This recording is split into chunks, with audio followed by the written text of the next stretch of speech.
The heavy metal door didn't just open, it shattered into pieces under the force of the Zograth soldiers. Dust and smoke filled the air. Red laser sights from 50 plasma rifles danced across the dark room, searching for a target to destroy. Queen Valorak stepped through the smoke. Her purple eyes were burning with a terrifying light. She was ready to tear the building apart with her bare hands. She expected to see her daughters tied up. She expected to see human rebels holding knives to their throats. She expected a war. But what she saw made her stop so suddenly that her generals bumped into her back. The silent room. The room was small and filled with strange, soft things. There were shelves made of wood, filled with paper books, an ancient technology the Zograth had forgotten centuries ago. There was a small desk with a dim yellow lamp. The air didn't smell like the cold, sterile chemicals of the palace. It smelled of something warm, sweet, and earthy. In the center of the room was a simple human bed. And there, sitting on the edge of the bed, was Commander Leo. He wasn't wearing armor. He was wearing a simple, thin gray shirt and loose pants. He looked tired. His hair was messy, and he was holding a small, glowing book in his hands. He didn't look like a kidnapper. He looked like a man who hadn't slept in days. "Lower your weapons," Leo said quietly. His voice was calm, but there was a strange strength in it. "Where are they, human?" the queen hissed, her claws extending. "Tell me where my daughters are before I erase your species from the map." The impossible sight. Leo didn't look at the queen's claws. He didn't look at the 50 rifles pointed at his head. Instead, he slowly pointed his finger toward the middle of his bed. The queen pushed past the soldiers and looked at the blankets. Her breath caught in her throat. There, tucked under a heavy, woolly blanket, were the 3 princesses. They weren't crying. They weren't hurt. They were sleeping. But they weren't just sleeping. They were curled up in a way no Zograth had ever seen. The youngest princess had her tiny, glowing hand wrapped tightly around Leo's sleeve. The middle one was resting her head on a soft human pillow, and the eldest was curled up against Leo's side, her golden light pulsing slowly and peacefully. In the Zograth Empire, children were raised in cold, high-tech glass pods. They were taught to be strong and distant. They never touched anyone. They never felt warmth. But here, in this messy human room, they looked more peaceful than they had ever looked in the royal palace. The queen's confusion. The queen was frozen. Her anger was still there, but it was being pushed away by pure confusion. What did you do to them?" she whispered. "Did you use a human drug? Why are they not waking up to the sound of my voice?" Leo stood up very slowly, making sure not to wake the little ones. He moved with a gentleness that seemed impossible for a primitive human. "They aren't drugged, Your Majesty," Leo said softly. "They were scared. They came to my door at 3 in the morning. They were shivering. Their light was fading. I think they were lonely." "Lonely," the queen spat the word out like it was poison. "Zograth royalty does not feel lonely. We are the masters of the stars." "Maybe," Leo replied, looking down at the sleeping children. "But right now, they are just kids. And kids need to feel safe." The hidden mark. The queen reached out to grab her eldest daughter, but then she saw something that made her blood run cold. On the arm of the eldest princess, there was a faint, blue bruise. It wasn't a human fingerprint. It was a mark made by a Zograth neutralizer, a device used by the queen's own high guard to silence prisoners. The queen looked at her own soldiers. Her eyes narrowed. If the humans didn't take them by force, it meant the princesses were running away from someone inside her own palace. Leo noticed the queen's realization. He stepped closer, even though the soldiers tightened their grip on their triggers. "They didn't just come here for a bed, Queen Valorax," Leo said, his voice dropping to a serious whisper. "They were hiding. They told me they heard voices in the palace. Voices talking about replacing the queen. They were terrified. They didn't go to your guards because they didn't know who to trust. The new suspense. The queen looked at Leo, then at her daughters, and then at her loyal soldiers standing in the doorway. Suddenly, the human embassy didn't feel like a prison, it felt like the only safe place in the entire empire. Just then, a loud explosion rocked the palace. The floor shook violently. Outside the window, they could see the palace defense cannons firing, not at an enemy fleet, but at the human embassy. Someone was trying to kill the queen and the princesses while they were all in one room, and they were going to blame the human kidnapper for the tragedy. We are being betrayed, the queen realized, her face turning pale. Leo grabbed a heavy metal cabinet and pushed it against the broken door. He looked at the queen with a sharp, determined look in his eyes. Your Majesty, your guards are compromised. My people are under attack. If you want your daughters to live through the night, you have to trust the one person you came here to kill. He reached under his bed and pulled out a strange, old-fashioned kinetic rifle, a human weapon that used metal bullets instead of lasers. Get the girls into the bathroom, Leo commanded. It has reinforced walls. I'll hold the hallway. The explosion had changed everything. The beautiful human embassy was now filled with black smoke and the smell of ozone. The lights flickered and then died, leaving the room in a ghostly red emergency glow. Queen Valerax tried to summon her purple energy to blast the door, but nothing happened. Her hands only gave off a weak spark. She gasped, looking at her palms in horror. A tech dampener, she whispered, her voice trembling. The traitors have activated a field that kills all Zograth power and laser weapons. I am powerless. In the Zograth Empire, if your technology failed, you were finished. The queen felt a fear she had never known. Without her energy, she was just a tall target. The human difference. But then, she heard a sound. It was a rhythmic click-clack. She turned to see Commander Leo. He wasn't panicking. In fact, he looked more focused than before. He was holding a heavy, black metal tube, a human shotgun.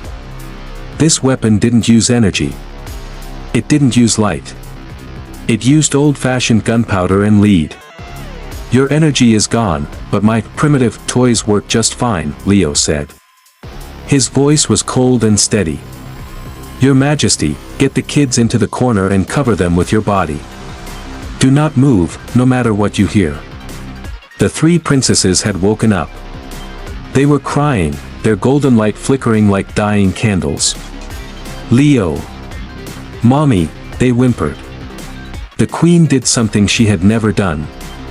She sat on the floor and pulled her daughters into a tight hug, using her large body as a shield. She looked up at Leo. In the red light, the human didn't look like a weak mechanic anymore. He looked like a predator. The shadow assassins. The door to the room was suddenly ripped off its hinges. 5 Zograth shadow guards stepped in. These were the elite of the elite, wearing heavy armor that made them look like metal monsters. They held vibroblades, swords that could cut through steel. Since lasers didn't work in the dampener field, they were using ancient blades to finish the job. The queen and the half-breed children die tonight, the lead guard hissed. The Empire needs a leader who isn't soft. They looked at Leo and laughed. Step aside, little ape. Your toy cannot pierce our armor. Leo didn't speak. He didn't argue. He just pulled the trigger. Boom! The sound was deafening. Unlike the silent pew-pew of lasers, the shotgun blast sounded like a mountain cracking open. The lead guard was thrown backward, his chest armor shattered by the raw kinetic force. The other 4 guards froze. They had never seen a weapon that used physical force like this. In a galaxy of light beams, a lead bullet was a nightmare they didn't understand. The dance of death. Leo didn't give them time to think. He moved with a speed the queen couldn't believe. Humans had evolved on a high-gravity planet. They were faster and stronger than they looked. He slid under the swing of a vibroblade, kicked a guard in the knee with a loud crack, and fired again. Boom! Another guard went down. "He's a monster," one guard screamed, trying to run. But Leo was already there. He didn't just use his gun, he used his hands, his elbows, and his feet. He was a whirlwind of movement. The Queen watched in awe. She realized that while her people relied on machines, humans relied on their bodies. Leo was fighting like an animal protecting its nest. The final threat of the part. Within minutes, the 5 elite guards were lying on the floor, defeated. Leo stood in the middle of the room, his chest heaving, blood dripping from a cut on his forehead. He looked exhausted, but his eyes were still scanning the hallway. Is it over?" the Queen asked, her voice small. Leo shook his head. "No. That was just the scout team. I can hear them. Hundreds of boots. They are surrounding the wing." Suddenly, the wall of the room began to glow bright orange. Someone was using a heavy-duty thermal cutter from the outside. They weren't coming through the door anymore, they were going to melt the entire wall and kill everyone inside. "The room is a trap," Leo said, grabbing a bag of supplies. "We have to go into the maintenance tunnels. They are too small for your guards, but we can fit." "But I am a queen. I do not crawl in the dirt," Valorax protested. Leo looked her in the eye. "Tonight, you aren't a queen. You're a mother. Now, crawl." As the wall began to melt, Leo grabbed the youngest princess and tucked her into his jacket. He opened a small hatch in the floor. Just as they dropped into the dark, narrow tunnel, the wall exploded. A giant, armored figure stepped into the room. It was General Crix, the Queen's own brother and the leader of the rebellion. He looked at the empty bed and the open hatch. He smiled a cruel, sharp-toothed smile. "Run all you want, little human," Crix growled into his comlink. "Flood the maintenance tunnels with poisonous gas. Let's see how long their protector lasts then." The maintenance tunnels were never meant for royalty. They were narrow, cold, and filled with vibrating pipes and greasy wires. Queen Valorax had to crawl on her hands and knees, her magnificent robes tearing against the sharp metal edges. Behind her, Commander Leo moved with strange agility. He had the 3 princesses wrapped in a makeshift harness on his back. They were quiet now, clutching his shirt, their little hearts beating fast against his spine. "Keep moving," Leo whispered. "The gas is coming. The green death." A hissing sound echoed through the pipes. From the vents behind them, a thick, lime-green mist began to flow. This was xenon pulse gas. To a Zograth, it was instant death. Their lungs were delicate and designed for high oxygen, filtered palace air. One breath of this gas would turn their insides to liquid. I can't go faster," the Queen gasped. Her large size made the narrow tunnel a prison. She could see the green mist crawling along the floor like a hungry snake. Leo looked back. He saw the gas was only 20 feet away. He also knew something the Queen didn't. Humans had evolved on a planet with volcanic gases, pollution, and harsh winters. Their lungs were dirty and tough. The ultimate sacrifice. Leo reached into his emergency bag and pulled out a small, singular oxygen filter mask. It was the only one he had. "Put this on," Leo commanded, handing it to the Queen. "What about you?" she asked, her eyes wide with fear. "And my daughters?" "The girls are small, I've covered their faces with my damp undershirt. It will filter enough for them for a few minutes. But you are too big. Your lungs need this." "But you will die, human," the Queen protested. Leo didn't argue. He shoved the mask onto her face and tightened the straps. "I'm from Earth," he grunted, his voice already sounding raspy as the first hint of gas reached them. We've been breathing bad air for centuries. Just keep crawling. The human engine. The gas hit them. The Queen felt the cool, clean air from the mask and continued to move. She looked back and saw Leo's face turn bright red. His eyes were watering, and he was coughing, a deep, painful sound. But he didn't stop. Every time his body screamed to quit, he pushed harder. He used his boots to kick the sides of the tunnel, forcing his body forward. He was carrying the weight of 3 alien children and breathing poison, yet he was still moving. To the Queen, this was impossible. A Zograth would have fallen and died already. She realized then that humans weren't weak. They were just built differently. They were built to endure pain that would break a god. The blocked path.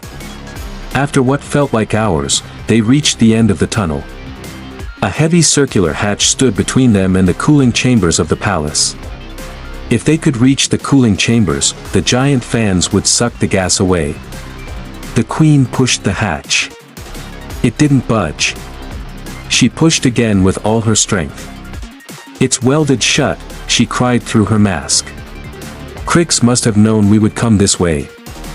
They were trapped. The green gas was now filling the small space around them. Leo fell to his knees, gasping for air that wasn't there. His skin was turning a pale, sickly blue. "Leo," the princesses cried, reaching out of their harness to touch his face. The Queen felt a surge of rage. Her daughters were crying for a human. This man had given her his heir. He was dying so she could live. The sound in the dark. Suddenly, a loud thud came from the other side of the hatch. Then another. Thud. Thud. Someone was trying to break in. "Is it the guards?" the Queen whispered, pulling a small hidden dagger from her belt. "Is this the end?" The metal hatch began to glow red-hot. A circle was being cut from the outside. The Queen braced herself to fight. But when the metal circle finally fell inward, it wasn't a Zograth soldier who stepped through. It was a small, robotic drone with a United Earth Federation logo on it. Behind it, a voice crackled through a speaker. "Commander Leo. This is Earth Recovery Team 7. We saw the palace scanners go dark. We're coming in hot." The twist. 2 human soldiers in heavy hazard suits jumped through the hole. They immediately placed an oxygen tank on Leo's face. "We have the Queen," one soldier said into his radio. "But we have a problem. The Zograth general has just announced to the galaxy that the humans have murdered the Queen and the princesses. He's using it as an excuse to launch a full-scale invasion of Earth." The Queen looked at the dying human commander, then at her terrified children. She realized that while they were safe in this hole, the rest of the galaxy was about to go to war over a lie. "We have to get to the communication tower," the Queen said, her voice regaining its royal power. "I have to show them I am alive." "Your Majesty," the human soldier said, looking at the monitors on his wrist. "The general has placed 1,000 snipers between here and that tower. No one can cross the open plaza. Not even us." The Queen looked at Leo, who was slowly waking up, his hand still resting protectively on her daughters. "Then we won't go as a queen and her guards," she said, a dark plan forming in her mind. "We will go as a nightmare." The royal plaza was a massive, open space made of polished black marble. In the center stood the Tower of Radiance, the tallest building in the Empire. From there, a message could be sent to every ship and every planet in the galaxy. But right now, the plaza was a death trap. On top of the surrounding skyscrapers, 1,000 Zograth snipers were waiting. Their rifles were locked onto the plaza. Their scopes were set to detect heat, movement, and energy. Nothing, not even a bird, could cross that marble floor without being turned into ash. Inside the maintenance exit, Queen Valarax looked out at the beautiful, deadly space. "It is impossible," she whispered. "The moment we step out, their auto-targeting systems will find us. We will be dead in 3 seconds." The human strategy, the ghost walk. Commander Leo was sitting against the wall, a fresh oxygen mask over his face. He looked pale, but his eyes were sharp. He looked at the two human soldiers who had rescued them. "Do you have the cold cans?" Leo asked. The soldiers nodded. They pulled out several gray metal cylinders. To the Queen, they looked like trash. "What are those?" she asked. "Small bombs. They won't reach the snipers." "These aren't bombs, Your Majesty," Leo said, standing up with a painful groan. "These are ghost makers. Your Zograth snipers are too advanced. They see heat. They see energy. They see the perfect world. Humans, we grew up in the mud. We know how to hide in the mess.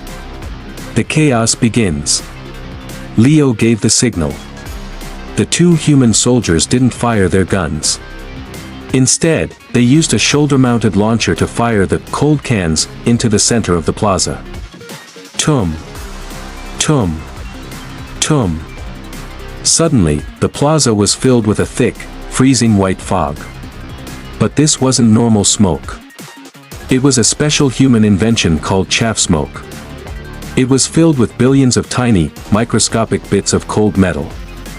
On the rooftops, the Zograth snipers started screaming in confusion. Their high-tech screens went completely white. The cold cans had created a blind zone. Their computers couldn't find a single heat signature. The advanced Zograth technology was too smart for its own good. It was trying to process a billion fake targets at once and began to crash. "Now!" Leo shouted. "Follow my footsteps. Do not stop. The run for life." They ran. The Queen held her two youngest daughters against her chest, while the eldest princess held Leo's hand. The sound was terrifying. Even though the snipers couldn't see, they began to fire blindly into the smoke. Purple laser beams hissed through the air, melting the marble floor just inches from their feet. "Keep your heads down," Leo yelled. Suddenly, a laser blast hit the ground right in front of them, sending shards of marble flying. A piece of stone sliced through Leo's leg. He fell hard, sliding across the black floor. "Leo," the eldest princess screamed, stopping to pull his arm. "Go. Keep going." Leo hissed, trying to stand, but his leg was bleeding badly. The Queen stopped. She looked at the tower, then back at the human who had saved her family 3 times in one night. She didn't leave him. She turned around, grabbed Leo by his tactical vest, and literally lifted him up. "A queen does not leave her soldiers," she growled. The heart of the golden light. As the smoke began to thin, the snipers started to regain their vision. The red dots of the laser sights began to dance on the Queen's back. "They have us," the Queen cried. But then, the 3 princesses did something unexpected. They looked at each other and then at Leo. They remembered how Leo had protected them with his warmth.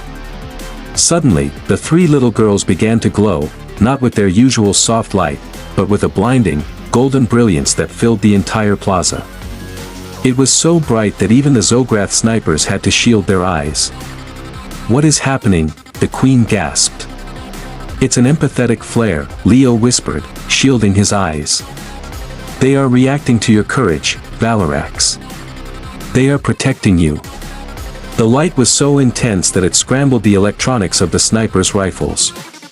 For a few precious seconds, the most powerful weapons in the galaxy were useless pieces of metal.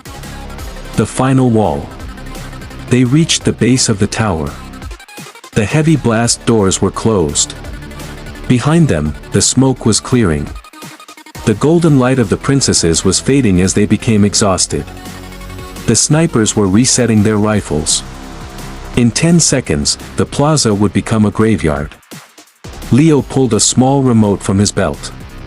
"I planted a gift on this door when I was a mechanic here last month, just in case." He pressed a button. Boom! The tower's back entrance exploded inward.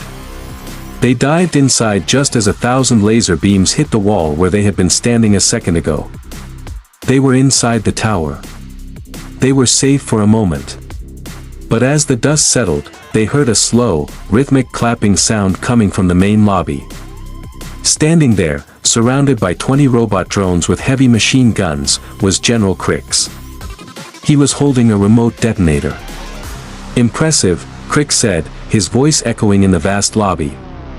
"The human and the mother, Queen actually made it. But look at the big screen, sister."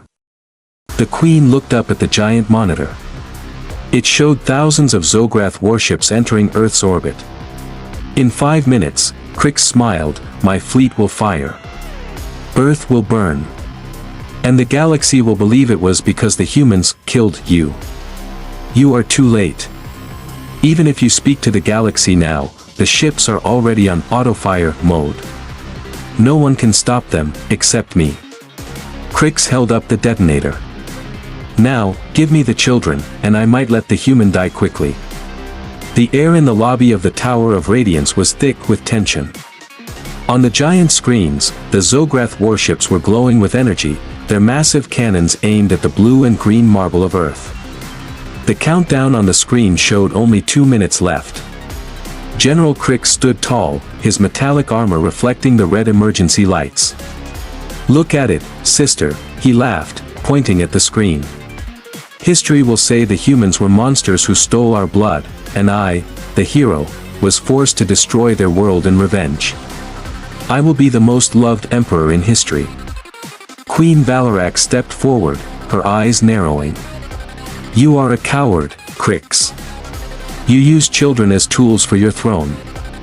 And you use a human as a shield," Crix snapped. He pointed at the 20 robot drones surrounding them. "My drones are faster than any living creature. The moment you move, the princesses die. The moment you speak, the human dies. The human's secret weapon." Commander Leo was leaning against a pillar, his leg bleeding. He looked weak, but there was a strange, small smile on his face. "You know, Crix," Leo said, his voice raspy. "You keep calling us primitive. You think because our guns use metal and our books use paper, we are stupid. You are stupid," Crix hissed. "You are ants in a world of giants." "Maybe," Leo replied. He pulled a small, greasy remote from his pocket, not a high-tech Zograth device, but a simple human radio trigger. "But ants are very good at getting into places they shouldn't be. You remember when I was the lead mechanic for this tower last month?" Crix's smile faded. "What did you do?" "I didn't just fix the air conditioning," Leo said, his eyes flashing with a sharp, human spark. "I noticed your auto-fire system for the fleet runs on a very specific Zograth frequency. It's a perfect system, which makes it very easy to hack if you have physical access to the main wires." The great twist. Leo pressed the button on his small remote. Suddenly, the giant screens didn't show Earth anymore. They showed the internal cockpits of the warships. The auto-fire countdown didn't stop, but the coordinates changed. "What is this?" Crix screamed, looking at the screens. "Humans have a saying," Leo grunted, standing up straight despite the pain. "If you point a gun at my house, I'll make sure the bullet hits yours.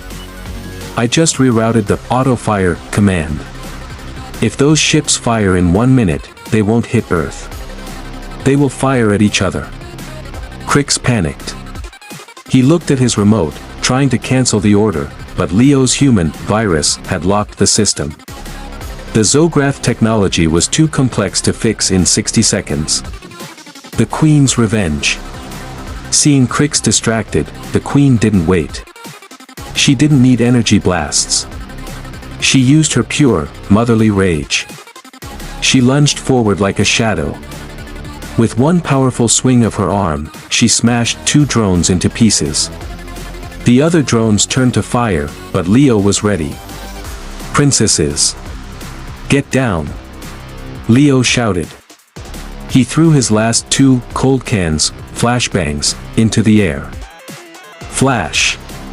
The room exploded in white light and a deafening bang. The drone's sensors were blinded. In that moment of chaos, the Queen reached Crix. She grabbed him by his neck and lifted him off the ground as if he were a toy. The countdown, Crix. Stop it, she roared. I can't. Crix wheezed. The human, he locked it. Leo limped over to the main console. His fingers flew across the keyboard. He wasn't using the Zograth language, he was using a human code he had written. 10, 9, 8. Almost there, Leo whispered. 3, 2, 1. System override, success. The screens turned green.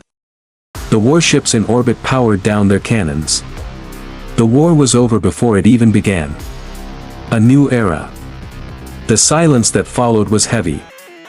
General Crix was thrown into a holding cell by his own soldiers, who, seeing the Queen was alive, immediately switched sides. They were ashamed they had almost followed a traitor. The Queen stood in the center of the lobby. She looked at Leo. He was covered in dirt, blood, and grease. He looked like a mess. But to her, he was the most magnificent warrior she had ever met. She looked at her 3 daughters. They ran to Leo, hugging his legs and crying with joy. Commander Leo, the Queen said, her voice echoing with authority. My empire owes you a debt that can never be paid. You protected my blood when my own people would not. Leo leaned back and sighed. I just wanted them to have a good night's sleep, Your Majesty. The final scene. A few weeks later, the galaxy was a different place. The story of the human protector had spread to every star system. Humans were no longer seen as weak mechanics.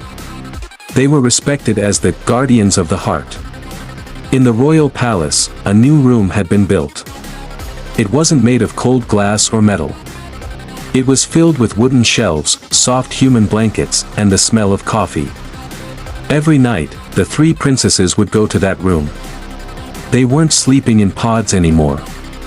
They were curled up on a large sofa, listening to Leo read them stories about Earth, about mountains, oceans, and a place where even the smallest creature could be a hero. The Queen stood at the door, watching them. She realized that the human room wasn't just a place in her palace. It was the safest place in the galaxy, the END.